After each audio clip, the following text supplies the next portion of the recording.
Hello world, today is January 4th and I'm going to be reading the Daily Bible chronological order.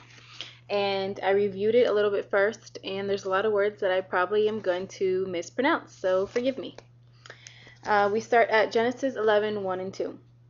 Now the whole world had one language and a common speech. As men moved eastward, they found a plain in Shinar and settled there. They said to each other, "Come, let's make bricks and bake them thoroughly." They used brick instead of stone and tar for mortar. Then they said, "Come, let us build ourselves a city with a tower that reaches to the heavens, so that we may make a name for ourselves and not be scattered over the face of the whole earth." But the Lord came down to see the city and the tower that men were building. The Lord said, "If as one people speaking the same language they have begun to do this, then nothing they plan to do will be impossible for them. Come, let us go down and confuse their languages so they will not understand each other." So the Lord scattered them from there over all the earth, and they stopped building the city. That is why it is called Babel, because there the Lord confused the language of the whole world. From there the Lord scattered them over the face of the whole earth. This is the account of Shem, Ham, and Japheth, Noah's sons, who themselves had sons after the flood.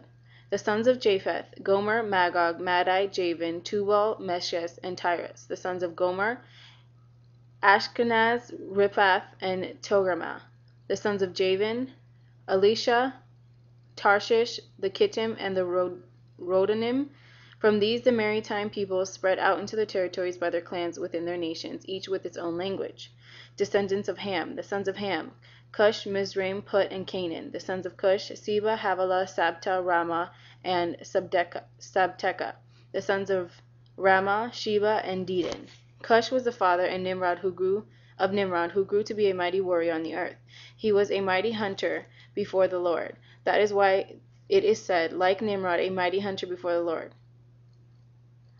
The first centers of his kingdom were Babylon, Erech, Akkad, and Calneh in Shinar. From that land he went to Assyria, where he built Nineveh, Rehoboth, and Calah, and Resen, which is between Nineveh and Calah. That is a great city. Mizraim was the father of Ludites and Anamades. Sorry, I'm probably pronouncing all these wrong.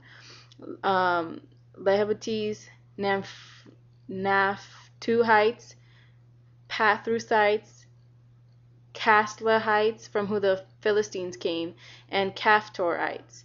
Canaan was the father of Sidon, his firstborn, and of Hittites, Jebusites, Amorites, Gershites, Hivites, Arkites, Sinites, Arvadites, Semarites, and Hamathites. Later, the Canaanite clan scattered in the borders, and the borders of Canaan reached from Sidon toward Gerar as far as Gaza, and then towards Sodom, Gomorrah, Admah, and Zobeim as far as Lasha. These are the sons of Ham by their clans and languages, in the territories and nations. Descendants of Shem. Sons were also born to Shem, whose older brother was Japheth. Shem was the ancestor of all the sons of Eber. The sons of Shem were Elam, Ashur, Arphaxad, Lud, and Aram. The sons of Aram were Uz, Hul, Gether, and Meshech. Arphaxad was the father of Shelah, and Shelah the father of Eber. Two sons were born to Eber. One was named Peleg, because in his time the earth was divided. His brother was Joktan. Joktan was the father of Almadad, Shelepeth, Hazrameth, Jerah, Hodaram, Uzal, Dikla, Obal, Abimael, Sheba, Ophir, Havilah, and Jobab. All these were sons of Joktan. The region where they lived stretched from Mesha toward Sephar, and the eastern hill country. These are the sons of Shem by their clans and languages, and their territories and nations. Genesis 10:32. People disperse. These are the clans of Noah's sons according to their lines of descendant within their nations. From these nations spread out all over the earth of the flood. Shem. 2 years after the flood, when Shem was 100 years old, he became the father of Arphaxad. And after he became the father of Arphaxad, Shem lived 500 years and had other sons and daughters. When Arphaxad had lived 35 years, he became the father of Shelah. And after he became the father of Shelah, Arphaxad lived 403 years and had other sons and daughters. When Shelah lived 30 years, he became the father of Eber. And after he became the father of Eber, Shelah lived 403 years and had other sons and daughters. When Eber had lived 34 years, he became the father of Peleg. And after he became the father of Peleg, Eber lived 430 years and had other sons and daughters.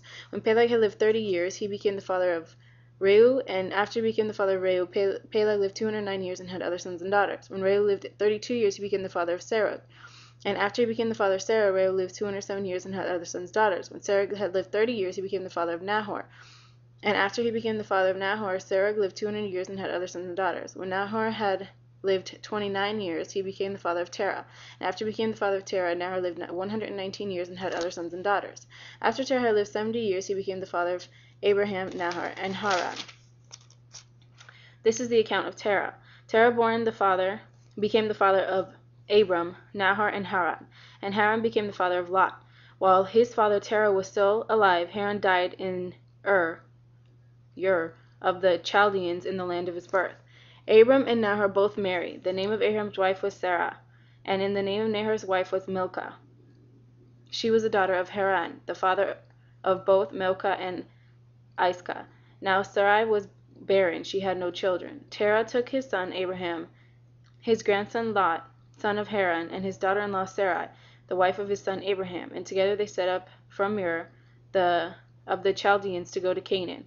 But when they came to Haran, they settled here. Terah lived 205 years, and then he died in Haran. And I probably massacred those names, so I'm sorry, but I recommend you get the book and read along so maybe you know the correct pronunciation. Sorry about that, and that's it for today, January 4th.